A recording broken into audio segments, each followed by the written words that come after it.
मैं हमेशा कहता हूँ कि पहाड़ों में जो भी योजनाएं आती हैं बड़ी मुश्किल से आती हैं हमारे गाँवों को। ये जो सड़क हम पर खड़े हैं जिस पर, ये पिछले 4 5 6 साल हो गए शायद इसको कटे हुए, लेकिन अब जाके डामरीकरण हो रहा था। लेकिन इसमें ना तो प्रोटेक्शन वॉल बनी हुई है और ना ही इसमें ब्रेस्ट वॉल्स बनी हुई हैं, और लगातार क्या वणु या मुड़ी गेड़ गौची, और ये जब ब्रेस्ट वॉल नहीं बनी हुई है तो ये पूरा धसाव हो रहा है।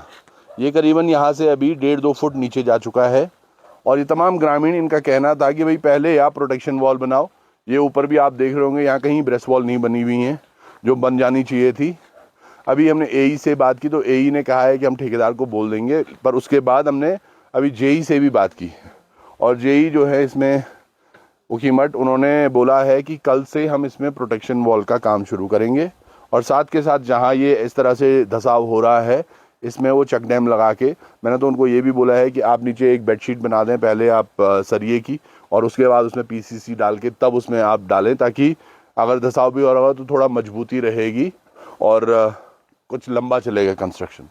ये समझना चाहिए हर उस विभाग के कर्मचारी को भी, ठेकेदार को भी। ठेकेदार भी लोकल होने के बाद भी, तिलवाड़ा से ही रावत जी है ना, तो ठेकेदार को भी ये समझना चाहिए कि भाई अगर हम कुछ काम कर रहे हैं, बांसवाड़ा से, हाँ है ना, यहीं पे लोग इतना काम भी, भाई साहब का यहाँ पीछे एक फिश पॉन्ड था, उसमें आपको कुछ मिला भी मत्स्य विभाग से है? आकाशीय बिजली गिरी, इनकी तकरीबन 4-5 हज़ार जो ट्राउट थी फिश वो खत्म हो गई। तो बहुत मुश्किल है हमारे लोगों का व्यवसाय भी करना, अपनी आजीविका जीना। यहाँ नीचे की वो तस्वीर आप देख रहे होंगे अभी, ये तस्वीर भी इसी गांव की है जहाँ हम खड़े हैं, उससे 100 मीटर नीचे ये पूरा धसाव हो गया। और जबकि इसके बारे में प्रधान जी ने 2025 में एक एप्लीकेशन दे दी थी, वो अभी तक नहीं हुई। तो ये काम सर्वे भी उसका हो चुका है ना, तो जियोलॉजिकल सर्वे होना था, उस टीम को आना चाहिए था। खैर मैं इस बात को जिलाधिकारी महोदय तक भी रखूंगा, ये पत्र आप मुझे भी दीजिएगा, हम थोड़ा सा उसमें सर्वे, और मुझे लग रहा है किसी विभाग द्वारा ये फटाफट, चाहे वो सिंचाई ही कर ले, पर आपदा में वो काम होना जरूरी है कि अगर वो नहीं होगा तो नीचे से ऊपर जितने भी खेत है सब एक एक करके नीचे चलते चले जाएंगे।